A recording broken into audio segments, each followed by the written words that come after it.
Bonjour, aujourd'hui on va faire le raccordement du manifold sur notre chambre froide de la façon suivante. Voilà, je vous invite à me suivre. Voilà. On enlève les bouchons de protection des vannes de service. Ensuite,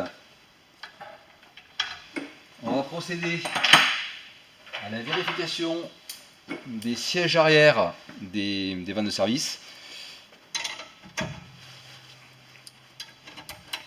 Donc, siège arrière, ça veut dire dévisser à fond.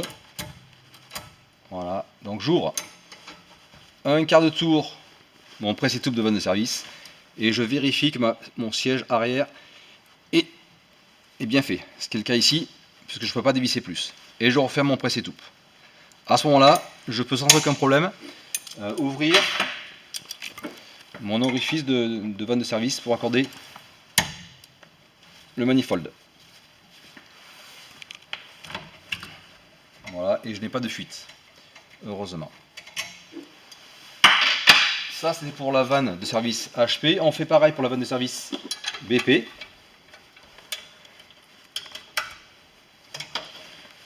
Elle est desserrée à fond. Je resserre mon presse-étoupe. C'est bon. Je peux donc ouvrir mon bouchon. Voilà. À ce moment-là, je raccorde mon flexible bleu BP sur la vanne de service BP. Voilà. Je peux laisser la micro-vanne ouverte puisque ça me permettra de faire le tirage au vide jusqu'au début de la vanne. Pareil pour la vanne HP.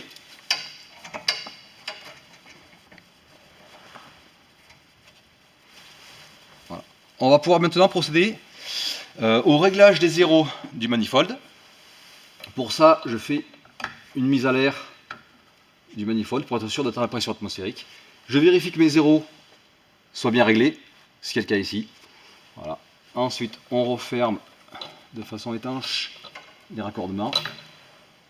Je peux fermer mes manifolds ou laisser ouverts, c'est pas un souci pour l'instant. Et je raccorde ensuite mon flexible de service à la pompe à vide.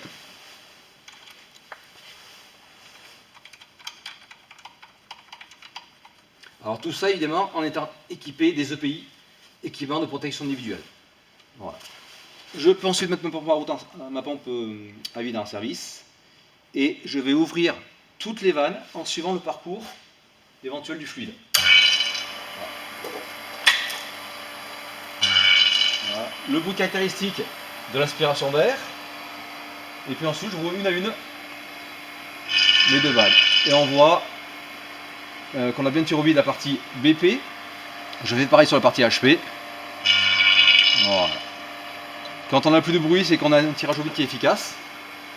Je laisse un petit peu ouvert à fond quelques instants. Je vérifie que j'ai bien fait un tirage au vide jusqu'à la base des vannes de service, BP et HP, ce qui est le cas. Voilà. Et ensuite, au bout de 30 secondes par exemple, je referme mon manifold. Voilà.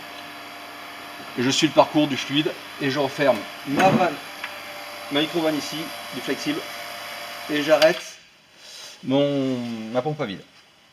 Voilà. Maintenant, il nous reste à passer en position lecture sur les manos.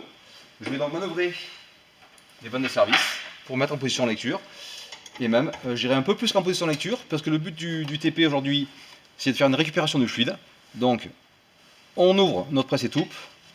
Je vais serrer ma vanne de service. Et là, je vais faire à peu près l'équivalent de un tour. Et on voit que mon mano HP est monté. Voilà. Je referme ensuite mon presse-étoupe, évidemment. Pareil sur la vanne BP. Ouverture de presse-étoupe.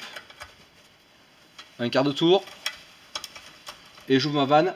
Et on va pouvoir voir que la pression BP va être en lecture. Voilà. Et je fais à peu près l'équivalent de un tour pour que le fluide puisse passer correctement. Voilà, vous avez ainsi vu la procédure de raccordement du manifold. On pourra passer ensuite à la partie récupération. A tout de suite.